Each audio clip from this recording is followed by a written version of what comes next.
Hello everyone, welcome to my YouTube channel. Today we are going to continue the previous video which one on the skeletal system and the skin from General Science Standard 6. So let's continue the video. In last video we had seen the axial skeleton. Like skeletal system is divided into two. First is axial and second is appendicular. तो axial skeleton में क्या आता है? Axial skeletal system includes the skull, then the rib cage and the vertebral column. Okay, तो ये तीन छोड़ के जो भी बॉडी पार्ट्स रहे हैं, मतलब 2 arms and 2 legs, they come in the appendicular skeleton. The human body has 2 arms and 2 legs. The different parts of the arms and legs have several bones which are connected together by joints. तो 2 हाथ और 2 पैर में जो भी joints है, जो भी bones है, वो एक दूसरे को connected है. कैसे connected है? By the joints. तो यही सब joints आते हैं appendicular skeleton में. अभी यहाँ पे बोल रहे हैं, do you know, क्या आपको पता है? There are 3 bones in each of the ears. Of these, the stirrup is the smallest bone in our body. It is as small as a grain of rice and is hollow. Its shape is like that of stirrup. तो हमारे कानों में तीन bones एक कान में है, 3 bones दूसरे कान में है. ये जो बोन्स रहते हैं वो स्मॉल बोन रहते हैं. तो इनमें से स्टीरअप नाम का जो बोन है, that is the smallest bone in our body. और ये इतना स्मॉल है जैसे कि राइस का ग्रेन हो, मतलब उसे चावल का दाना बोलते हैं. वो इतना छोटा है चावल के दाने जैसा, और वो हॉलो है. हॉलो मतलब खोखला है. इट्स वेरी हॉलो, वो पूरा अंदर से खोखला है. Its shape is like that of स्टीरअप. उसका शेप कैसा है? स्टीरअप जैसा है. ये हमने देखा कि like they can ask you in the exam which is the smallest bone of the body, so the answer will be the stirrup. Stirrup is the smallest bone of body which is present in your ear. Stirrup ये body का सबसे छोटा bone है जो आपके year में रहता है, ईयर में होता है. तो अभी हम देखेंगे कि सबसे लॉन्गेस्ट और स्ट्रॉन्गेस्ट बोन कौन सा है बॉडी का. तो उसका आंसर है थाई बोन. उसको दूसरा वर्ड है femur. In the human body the longest and strongest bone is the thigh bone और द फीमर. मतलब लॉन्गेस्ट और स्ट्रॉन्गेस्ट बोन कौन सा है? फीमर. फीमर को दूसरा नाम है थाई बोन. और स्मॉलेस्ट बोन कौन सा है? That is stirrup. Stirrup is present in our ear. Okay,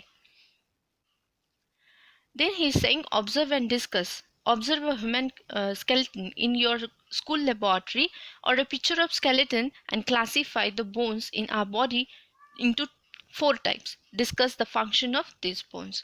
मतलब अपने बॉडी को खुद ऑब्जर्व कीजिए, उसमें देखिए कौन से बोन है, कौन से जॉइंट्स है, वो जॉइंट्स डिवाइड कीजिए. जैसे हमने स्केलेटल सिस्टम देखा है, they have divided into 2, axial skeleton and appendicular skeleton. तो अपने बॉडी के इसको 2 इसमें डिवाइड करके वो बोन्स देखिए, वो जॉइंट्स को फील कीजिए. और जो बोन्स है 4 पार्ट्स में हमने डिवाइड किए थे, तो वैसे बोन्स को डिवाइड करके अपने स्कूल के लेबोरेटरी का जो स्केलेटन है उस पे से स्टडी कीजिए. उसके बाद देखेंगे हम move the different parts of your body from head to the toes and observe the different places at which they can bend or turn.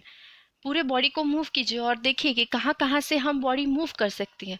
मतलब कौन से जॉइंट्स मूव कर सकते हैं, कौन से जॉइंट्स मूव नहीं कर सकते, कौन से बेंड. बेंड मतलब क्या? बेंड मतलब बेंड करना. मतलब जैसे हम फ्लेक्शन बोलते हैं, जैसे कि हमारा आर्म है, हम उसको पास ले रहे हैं तो दैट इज बेंडिंग. ओके, और दूर कर रहे हैं तो we are relaxing it. The bones in our body are connected to each other by means of ligaments. अभी ये भी एक सोचने वाली बात है कि बॉडी में बहुत सारे बोन्स हैं. ये बोन्स जब मतलब एक से ज़्यादा बोन्स जब अटैच होते हैं या पास में आते हैं, then they form a joint. तो ये 2 बोन्स पास आने के बाद उनको एक मीडिया चाहिए रहता है, दैट इज लिगामेंट. तो ये लिगामेंट की वजह से 2 बोन्स जब पास में आते हैं तो because of ligament they can form a joint. मतलब लिगामेंट जो है वो एक सपोर्टिव पार्ट है जॉइंट्स का. तो यहाँ पे इन्होंने दिया है joints. Joints are the places where two और more than two bones are connected to each other. Joints are of two types.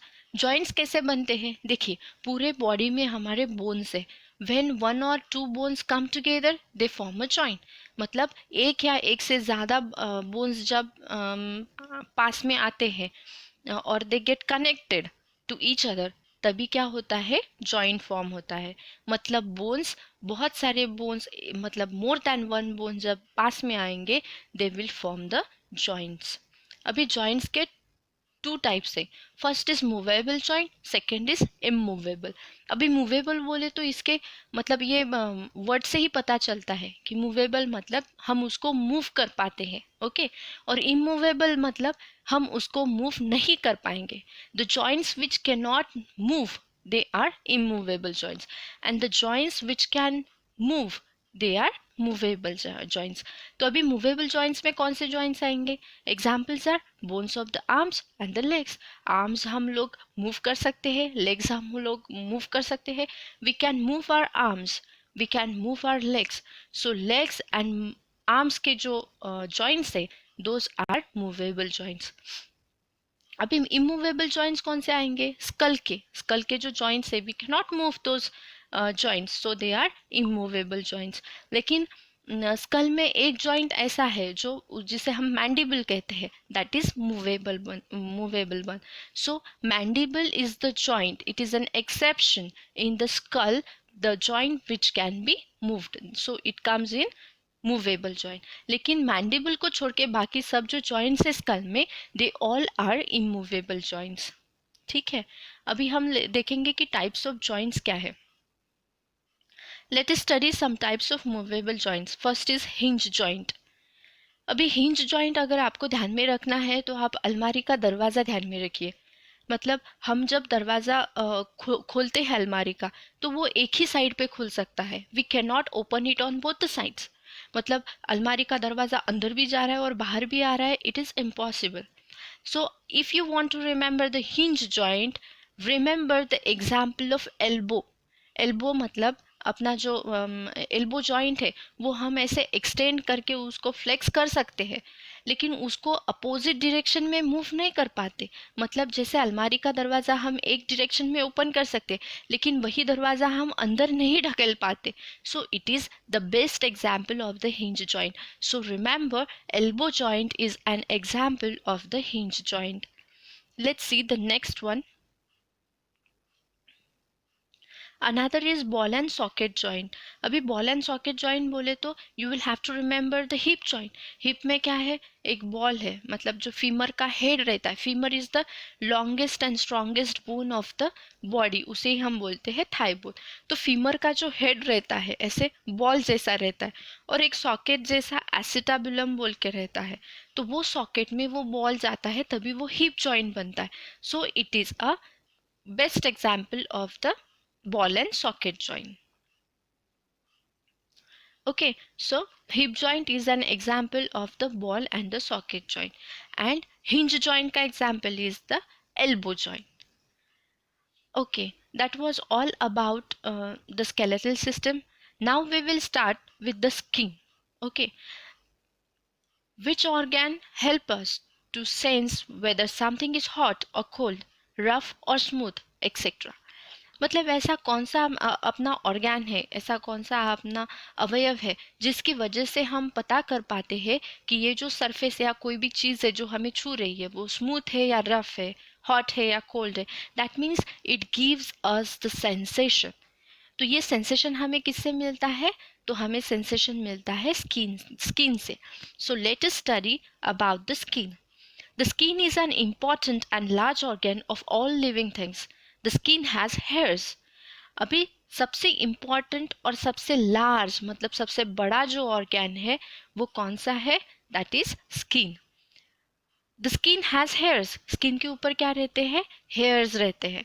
There are nails on the skin at the tips of the fingers and the toes. The skin gives us sense of touch. The skin is an important sensory organ of the body.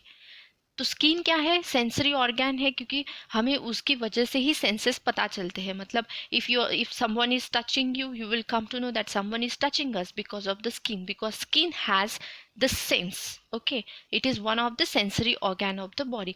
मतलब वो sensory organ है अपने body में का. तो skin में क्या क्या रहता है, स्किन में नेल्स भी रहते हैं, स्किन में हेयर्स भी रहते हैं. The outermost covering of the body is called skin. जो आउटरमोस्ट कवरिंग है अपने बॉडी का, अपने पूरे बॉडी को जो कवर करता है, दैट इज द स्किन. अभी फंक्शंस क्या है स्किन के, मतलब स्किन क्या काम करती है, what is the functions of skin. First is protecting the internal parts of the body like muscles, bones, organ system, etc. मतलब अपनी जो त्वचा है वो त्वचा क्या करती है, जो अपने इंटरनल पार्ट से, अंदर के जो पार्ट से उन्हें कवर करती है, उनको प्रोटेक्ट करती है. Imagine your body without skin, कैसे दिखोगे, मतलब पूरे बोन्स, पूरे जॉइंट्स पूरे दिख पाएंगे, और इंटरनल ऑर्गन्स जो है वो मतलब एनवायरनमेंट को या बाहर के इसको एक्सपोज हो जाएंगे. So protection is the one of the important function of the skin. तो क्या है प्रोटेक्टिंग, मतलब जो स्किन है that protect our internal parts of the body, जैसे कि मसल्स है, बोन्स है, ऑर्गन सिस्टम है. So first function of skin is the protection. Second is help preserve the moisture in the body. Body में moisture preserve करना ये भी skin का फंक्शन है. Third is synthesize vitamin D. Vitamin D का जो synthesise होता है विटामिन डी, वो स्किन की वजह से होता है. Fourth is releasing sweat to regulate the body temperature. अभी स्किन के अंदर ही हमारे स्वेट ग्लैंड्स रहते हैं. ये जो स्वेट ग्लैंड्स है वो स्वेट सिक्रेट करते हैं. स्वेट मतलब पसीना. ओके, तो ये पसीने की वजह से क्या होता है, बॉडी टेम्परेचर क्या कर सकते हैं, हम मेंटेन कर सकते हैं, रेगुलेट कर सकते हैं.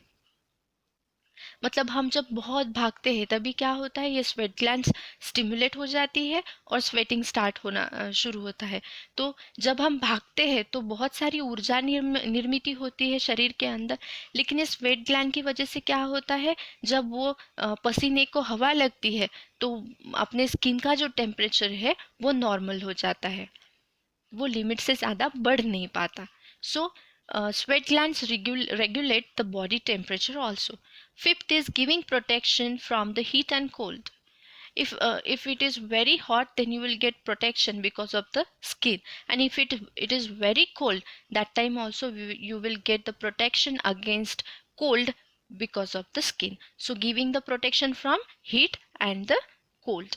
The skin function as a sensory organ of touch. कोई टच करेगा या किसी चीज़ को हम टच करेंगे, will come to know about that touch because of the skin.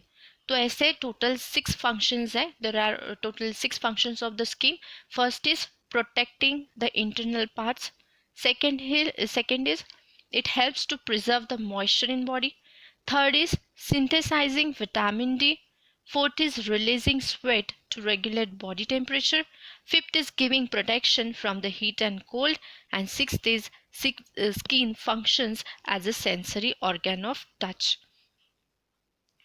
Now let's see, the outermost covering of the body is the skin. Okay, the outermost covering क्या है body का? That is the skin. अभी हम देखेंगे कि ये skin का structure कैसा है. How is the structure of our skin. तो यहाँ पे एक डायग्राम दी हुई है. इस डायग्राम में वो बता रहे हैं this is epidermis, this is dermis and this is subcutis और it is called as a hypodermis. तो अपनी जो स्किन है it has been divided into 3 layers. पहली है, first one is the epidermis, then comes the dermis and then comes the subcutis और the hypodermis. तो इसमें क्या ध्यान में रखना है, एपिडर्मिस ये सबसे बाहरी वाला हिस्सा है, बीच में का है जो डर्मिस है, और सबसे नीचे क्या है, हाइपोडर्मिस है. तो जो भी ब्लड वेसल्स, नर्व जो रहेंगे वो नीचे के भाग में रहेंगे उसको हम बोलते हैं subcutaneous layer. Let's read this. Human skin is made up of 2 main layers. Main कितने लेयर्स है अपने स्किन में? 2. एक तो एपिडर्मिस है और दूसरा dermis. Okay, the layer below it is called the dermis. मतलब आउटर लेयर जो है दैट इज एपिडर्मिस. एपिडर्मिस के नीचे है dermis. Below the dermis there is a network of blood vessel and nerve fibre. So here is the network of nerve fibre as well as the blood vessel. यहाँ पे पूरे nerves है, blood vessels है, उनका network है. The subcutaneous layer under this network maintains the normal body temperature. और इसके भी नीचे क्या है, subcutaneous layer है जिसमें बॉडी का नॉर्मल टेम्परेचर मेंटेन होता है. The epidermis has various layer, और इस एपिडर्मिस में क्या है, बहुत सारी लेयर्स है. तो अभी हमें कोई पूछेगा कि tell me something about the structure of skin, तो हम क्या बताएंगे कि skin has been divided into layers. Outer most layer is epidermis, then next to that layer there is a dermis, उसके नीचे आएगा hypodermis, and after that there is a subcutaneous, that is subcutaneous layer. तो जो भी blood vessel और nerve fibre का जो network है that will be below the dermis, मतलब ये डर्मिस के नीचे पूरा ब्लड वेसल और नर्व का नेटवर्क रहेगा. Let's see what is melanin. A pigment called melanin is present in the cells of the epidermis. Epidermis मतलब ये पार्ट, इस पार्ट में क्या रहेगा, मेलानिन नाम का पिगमेंट रहेगा. Okay, melanin is synthesize in certain glands in the skin. मतलब मेलानोसाइट्स बोल के ग्लैंड्स रहते हैं जो मेलानिन नाम का जो पदार्थ है वो सिक्रेट करते हैं. The percentage of melanin decides the fairness और द डार्कनेस. मतलब अपने स्किन में मेलानिन के पिगमेंट्स कितने हैं, तो वो पिगमेंट्स पे डिपेंड करेगा कि हमारी स्किन डार्क है या फेयर है. तो मेलानिन हमें ध्यान में रखना है. Melanin is the pigment which will give colour to our epidermis. Epidermis outer most part है, तो एपिडर्मिस में अगर पिगमेंटेशन मेलानिन के पिगमेंट्स अगर कम हो तो your skin will be fair, and if the pigmentation of melanin the melanin pigment is more, then your skin will be dark in the color. So now he is asking, can you tell what happens when we walk or play in a hot sun? When we walk or play in the sun, we get tired, but at the same time, our skin becomes wet. This is because of sweat. In the skin, there are glands which are secrete the sweat. They are called the sweat glands. अभी हमारे skin में क्या है, मैंने पहले ही बताया आपको कि जब हम भागते हैं, दौड़ते हैं या खेलते हैं, तभी क्या होता है कि बॉडी में एनर्जी निर्माण होती है. ओके, तो ये एनर्जी जब प्रोड्यूस होती है तभी हीट भी प्रोड्यूस होती है, तो उसकी वजह से क्या होता है, अपने बॉडी का जो टेम्परेचर है वो बढ़ जाता है. But at the same time the sweat glands get stimulate. तभी क्या होता है, ये जो स्वेट ग्लैंड्स है वो स्टिमुलेट हो जाती है, and because of this it gets started sweating. तो स्वेटिंग होने के कारण क्या होता है, सरफेस पे अगर स्वेटिंग हो रहा हो और उसको अगर हवा लग जाए तो क्या हो जाएगा, वहाँ की हीट जो है वो क्या हो जाएगी, इवेपोरेट हो जाएगी, और नॉर्मल नेचुरली बॉडी का जो टेम्परेचर है, स्किन का जो टेम्परेचर है दैट विल गेट रिड्यूस्ड. तो sweat glands are very important because they regulate our body temperature, and these sweat glands are present in the skin. After playing in the hot sun or after hard physical labor, the temperature of the body rises. The sweat is released. It helps to reduce the body temperature. Our body temperature usually remains constant at approximately 37 degrees Celsius. यही मैंने आपको अभी बताया कि sweat gland stimulate हो जाएंगी, और जब स्वेट ग्लैंड स्टिमुलेट हो जाएंगी तो it will start sweating. If it will start sweating, then it will help us to maintain our body temperature or the skin temperature. The normal human body temperature is 37 degrees Celsius. हमारा ये रह गया था. The melanin synthesized in certain glands in the skin. The percentage of melanin decides the fairness and the darkness of the skin. The color of the skin also depends on the climate. Melanin protects our skin and the inner parts of the ultraviolet sunrays. मतलब melanin अगर ना हो तो हमें UV rays से protection नहीं मिल पाएगा. मतलब अल्ट्रा वायलेट जो सनरेज होती है उनसे प्रोटेक्ट करने के लिए भी मेलानिन पिगमेंट जो है इट इज़ वेरी इंपॉर्टेंट. और ये मेलानिन ही है जो पिगमेंट हमारे बॉडी का कलर डिसाइड करता है. If the pigment, that is melanin, if it is low in our epidermis, then our skin will be fairer. If it is less in I'm sorry, if the melanin is more in our skin, then our skin will be dark, and if it is low, then our skin will be fairer. Use your brain power. Which color of the skin will give greater protection from the sun's rays? Obviously, black colored skin because melanin will be more in the black colored skin. Melanin जब ज़्यादा होता है तभी वो skin कैसे रहेगी, dark colour रहेगी. No, we cannot call it as a black skin but it will be a dark skin. तो अल्ट्रावायलेट रेज अगर मेलानिन ज़्यादा हो तो क्या होगा, those ultraviolet rays cannot pass or cannot go across the particular layer because melanin pigment are more in the dark color skin. How does sweating help to lower the body temperature? इसका answer मैंने आपको पहले ही बता दिया है. Let's see, observe and discuss. अभी यहाँ पे एक हमें एक ओल्ड वुमन दिख रही है जिसकी जो स्किन है वो पूरी रिंकल्ड है, थोड़ी श्रिंक है. तो लेट्स थिंक अबाउट इट कि why the older people have the wrinkle and the shrink skin. Observe your skin and the skin of your grandmother, grandfather, or any old people in the house. What difference do you notice? As we grow older, the proportion of the fat beneath the skin reduces. यही important बात हमें ध्यान में रखनी है कि जैसे जैसे हमारी उम्र बढ़ती जाएगी वैसे वैसे स्किन के नीचे का जो फैट है उसका जो प्रपोर्शन है वो क्या होता जाएगा, कम कम होता जाएगा. जब फैट का प्रपोर्शन कम होता जाएगा, अब ये फैट कहाँ पे रहता है, बीनीथ द स्किन. तो ये फैट का प्रपोर्शन अगर कम कम होता जाएगा तो क्या होगा, वैसे ही हमारे जो स्किन है वो श्रिंक होने लगेगी और it will start looking like wrinkled skin. So it is all because of the reducing proportion of the fat beneath the skin. यहाँ पे बोल रहे हैं, डू यू नो, क्या आपको पता है, it is melanin that determines the colour of the hairs too. मतलब बालों का कलर भी हमारे मेलानिन पे ही डिपेंड करता है. जैसे कि स्किन का कलर डिपेंड करता है वैसे ही बालों का करता है.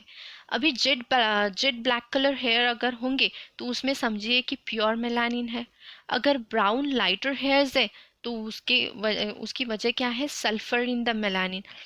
और रेडिश हेयर अगर रहेंगे that is due to the iron in the melanin. मतलब मेलानिन नाम के पिगमेंट में जेट ब्लैक हेयर्स मतलब प्योर मेलानिन है, इसमें कुछ भी नहीं है, प्योर मेलानिन पिगमेंट है. तो आपके बाल कैसे रहेंगे, they will be black hair. Brown और लाइटर हेयर अगर रहेंगे तो you should understand that there is sulphur in the melanin. वो मेलानिन में क्या है, सल्फर है, इसकी वजह से ब्राउन लाइटर हेयर्स आपके हैं. और रेडिश हेयर अगर किसी के है तो आप क्या समझेंगे कि उस मेलानिन पिगमेंट में आयरन की मात्रा क्या है, ज़्यादा है. Okay, always remember, for the health of our skin, it is important to keep it clean. Discriminating between people based on their skin color is unscientific and wrong. Avoid the temptation of using artificial means to become fair. Okay, मतलब ये गोरा है, ये काला है, ये जो भी डिस्क्रिमिनेशंस है ये पूरे गलत है, क्योंकि गलत है और अनसाइंटिफिक भी है. क्योंकि हमने देखा है कि स्किन का कलर किस पे डिपेंड करता है, the quantity of the pigment that is known as melanin. Melanin अपने शरीर में कितना है, अपने स्किन में कितना है, उसके ऊपर डिपेंड करेगा कि हम डार्क कलर्ड है या हम फेयर है. सो it's all okay if we are dark color या if we are fair. So there should not be any discrimination कि तुम dark colored हो, मैं fair हूँ. It should not matter because it is completely unscientific. The discrimination is completely unscientific. So this was the end of the chapter. At the end we will just see what we have learned till now.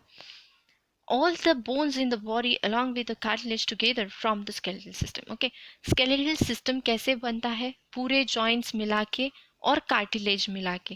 Cartilage ये word ध्यान में रखिए आप, एक तो bone, दूसरा cartilage और joint, ये तीन जो वर्ड्स है वो इम्पॉर्टेंट है स्केलेटल सिस्टम में. तो जो भी बॉडी के बोन्स है तो कार्टिलेज और बोन्स से मिलके ही अपना स्केलेटल सिस्टम बनता है. The skeleton gives shape and support to the body. Skeleton है इसलिए ही हमारे बॉडी को एक पर्टिकुलर शेप है, इसीलिए बॉडी को सपोर्ट मिलता है. The outer covering of the body is called the skin.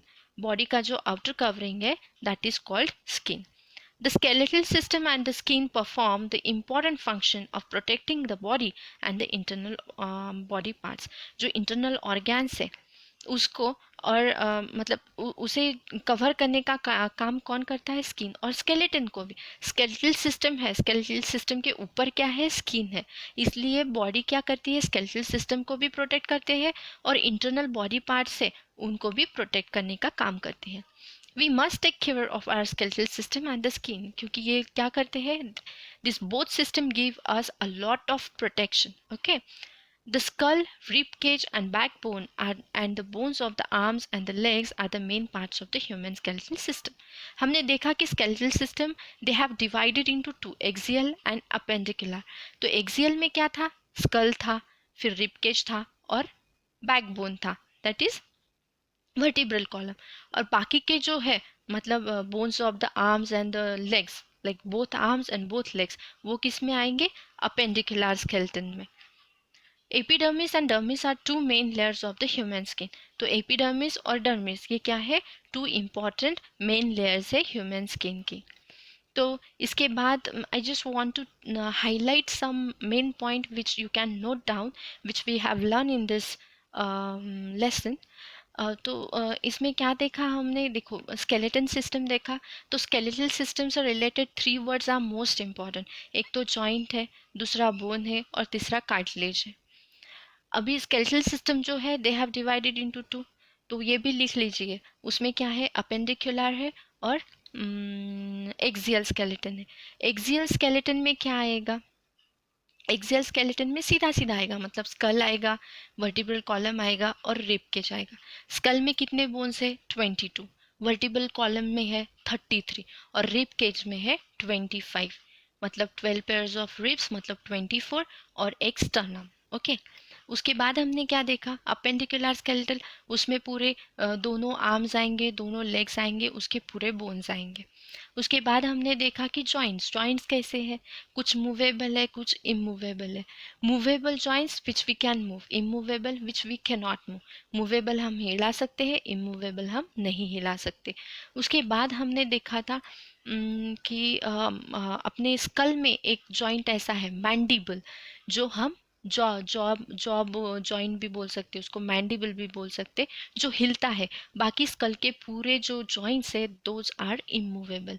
उसके बाद हमने देखा था, ये भी नोट डाउन कीजिए, hinge joint and ball and socket joint. तो हिंज जॉइंट में क्या? अलमारी का दरवाज़ा ध्यान में रखना है. Elbow is the best example of the hinge joint. And ball and socket में ध्यान में रखना है हिप जॉइंट का एग्जाम्पल.